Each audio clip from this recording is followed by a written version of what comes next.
Waouh. C'est le pire motel qu'on ait fait depuis le début.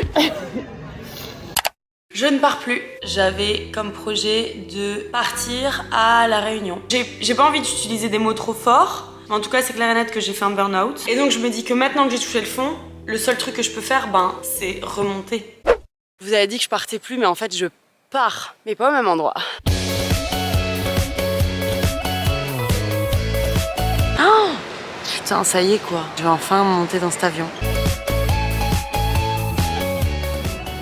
On est bien arrivé à Los Angeles. Regardez notre gamos. Il est stylé, non? First thing first. Se brosser les dents. Let's go. C'est trop bizarre ce que j'ai ressenti à ce moment-là. J'ai l'impression que c'est vraiment le moment où j'ai réalisé que mon rêve devenait ma réalité. Genre là, il sortait de ma liste des choses à faire avant de mourir pour se réaliser dans la vraie vie. J'étais émerveillée par tout. C'est trop agréable. Elle est énorme. Notre premier PV, je suis émue. Tout est trop beau. Tell me what I gotta do when you're with me. It's better than Malibu. Putain mais quelle chance on a. C'est-à-dire qu'il y a 6 mois de ça, j'étais en train de taper ma meilleure déprime dans mon appartement dans un taf qui m'épanouissait pas. Comme quoi, parfois, la vie vous fait des cadeaux mal emballés, comme dirait ma mère. Voilà, j'ai de la chance. En fait, ce voyage, pour moi, il a vraiment été thérapeutique. J'avais passé des mois à rester dans un job de merde par sécurité et parce que je me sentais un peu bloquée. Et puis là, d'un coup, je me suis retrouvée dans une énorme voiture en train de rouler dans des paysages de fous furieux. On va faire notre premier plein, notre énorme bac. Il a dit mettre de la gasoline. Je pense que le plein, il a combien? Que le road trip commence.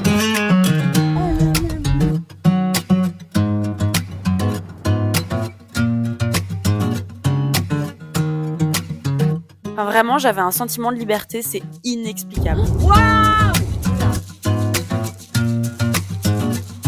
J'ai vécu tellement de choses. J'ai dormi dans des motels mignons, comme dans les films. On a pris un petit logement et c'est vraiment comme dans les films, regardez.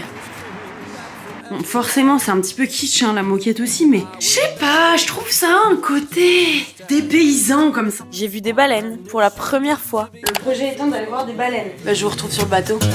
As a jerk, I never fell in love so easy. The ones who've been discovered. Oh my god! Waouh! C'est peut-être encore une fois un des plus beaux moments de ma vie, c'est incroyable. J'ai traversé le Golden Gate Bridge. Oh my god! Ça c'est ouf la vie quand même. Putain, je suis vraiment une chuleuse.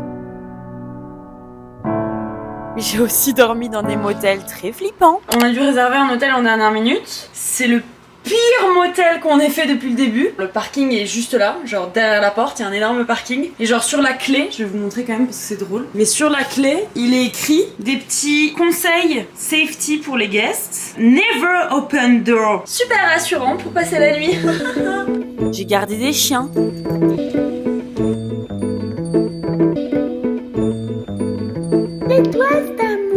Dites-vous, il y en a même un qui m'a presque fait passer team chien. Le baptême. J'ai dit presque. C'est vraiment parce que t'es trop mignon, Betty.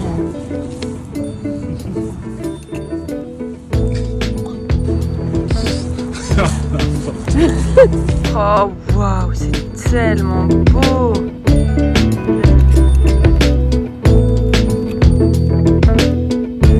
Je sais pas si on se rend compte que j'ai vu tout ça de mes propres yeux.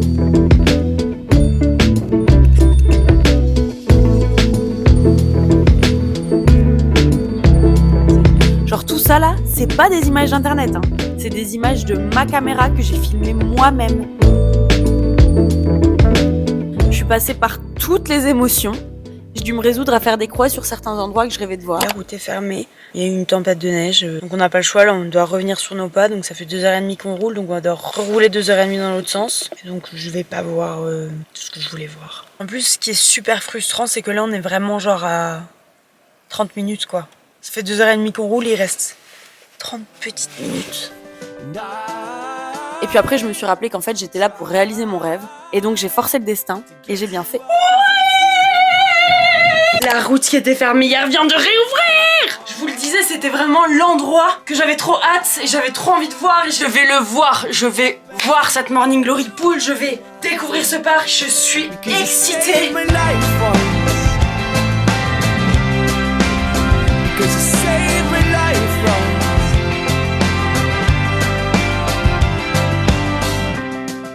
J'ai appris à mieux connaître mon corps aussi. Et ouais, quand t'as mal au point de ne plus savoir ni dormir ni manger, c'est peut-être qu'il faut faire quelque chose.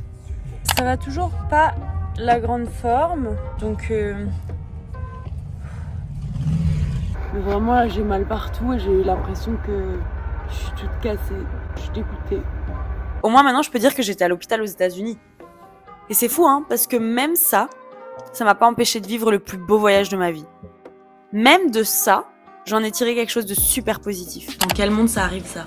Que le chirurgien cardio te court après dans le parking pour te dire je t'invite à manger ce soir. Et puis il nous a invités à manger quoi. On a été au restaurant, il nous a invités. Il a dit la phrase, j'ai failli chialer quand il a dit ça. Et ça m'a trop touchée parce qu'il a dit je me doute que vivre ce genre d'événement en étant loin de chez soi, loin de sa famille, etc. ça doit être perturbant. Donc ce soir vous faites partie de ma famille. J'étais en mode...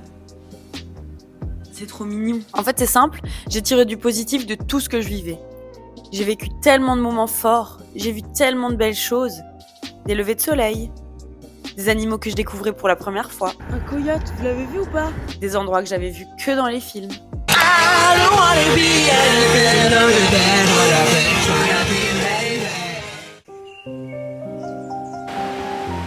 Je peux dire avec certitude qu'il y a eu un avant et un après ce voyage. Parce que quand je quitte la Belgique, je suis toute fragile, toute cassée, j'attends que de me reconstruire. Et quand je quitte les États-Unis pour rentrer, je me sens hyper apaisée. J'ai le cœur full, j'ai envie de tout casser. En fait, j'ai qu'une envie, c'est d'agrandir ma liste de rêves pour prendre encore plus de plaisir à les cocher un à un. Je me répète sans doute, hein, mais rien n'est figé. Et honnêtement, si t'es pas heureuse dans ta vie, change de vie.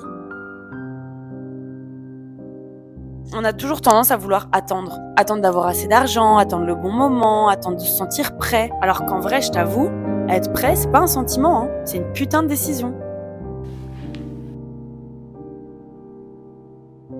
Donc toi aussi, va me chercher un papier, un bic, n'importe quoi, et écris ta liste de rêves. Et toi aussi, bouge-toi pour les réaliser.